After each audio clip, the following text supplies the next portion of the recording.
Hello friends, আজকে আমি বানিয়ে নিচ্ছি সুইট গুজিয়া। এর জন্য প্রথমে নিয়েছি ময়দাটাকে ময়ান দিয়ে মেখে আধ ঘন্টার জন্য আমি রেস্টে রাখলাম।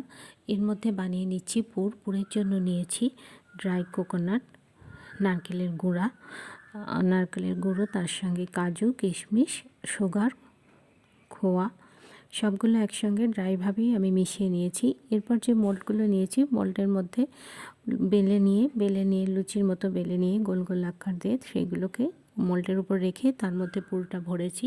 এদিকে আমি ছোট্ট একটা কড়াই চাপিয়ে দিয়েছি, যার মধ্যে সাদা তেল দিয়েছি। তেলটা গরম হয়ে উঠলে এই বেলে রাখা পুর ভরে গুজিয়াগুলো আমি ছাঁকা তেলে ভেজে তুলে নিলাম।